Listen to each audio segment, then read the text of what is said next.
নতুন আরেকটা ভিডিও নিয়ে আপনাদের মাঝে হাজির হয়েছি। তো আজকে আমজদ ভাই কি করছে সেটা দেখাবো। তো আমজদ ভাই যেটা করছে, কিন্তু এখানে দেখতে পাচ্ছেন সার প্রয়োগ করেছেন তিনি।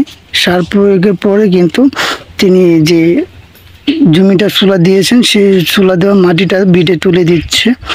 আসলে জমি তুলে মানে মাটিটা তুলে দেওয়ার পর কিন্তু সে হয়তো বা একটা সেচ দেবে, যাতে করে শশা গাছ যেহেতু ধাপে ধাপে অনেক বড় হয়ে গেছে, দেখতে পাচ্ছেন অনেক কিন্তু বড় হয়ে গেছে, সেই কারণে তার কাজের চাপটা একটু বেড়ে গিয়েছে।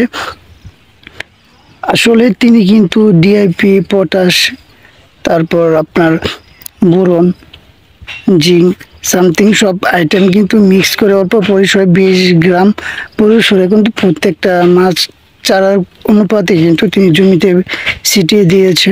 এবং অবশিষ্ট যে এই মাটিটি আছে নালায়, সেটি কিন্তু বিটে তুলে দিচ্ছেন।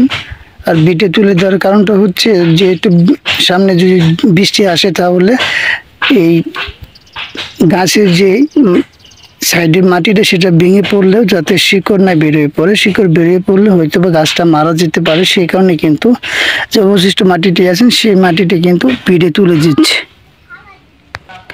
কিভাবে তিনি বিটে মাটি তুলে সেটা আপনাদের দেখাচ্ছি।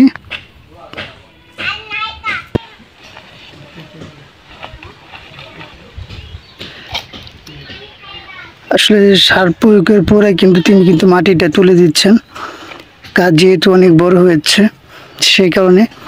তো বৃষ্টি হলে, তাহলে বৃষ্টি হওয়ার কারণে যদি সাইডের মাটি চলে যায়, সেই কারণে কিন্তু গাছের ক্ষতি হতে পারে, সেই কারণে কিন্তু তিনি নালার যে অবশিষ্ট মাটিটা আছে সেটা কিন্তু সার প্রয়োগের পরে তিনি তুলে দিচ্ছেন।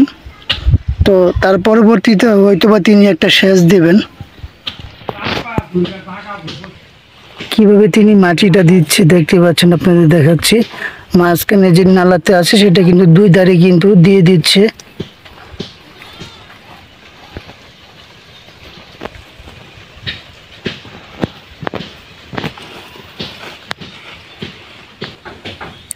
তো তিনি কিন্তু দ্রুত কাজগুলি করছেন, এর কারণও আছে। শশা গাছের যেহেতু ছোট অবস্থাতে কিন্তু করি কিন্তু আয়সা পড়ছে প্রায়। তো আপনি যদি দেখাই হালকা একটা, সেটা যদি দেখাই,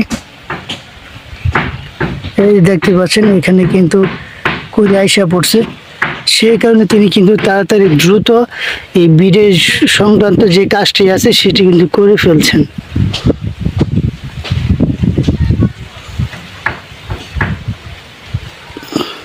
তো সবাই ভালো থাকবেন, সুস্থ থাকবেন। আজকের মতো বিদায় নিচ্ছি। আল্লাহ হাফেজ। আসসালামু আলাইকুম।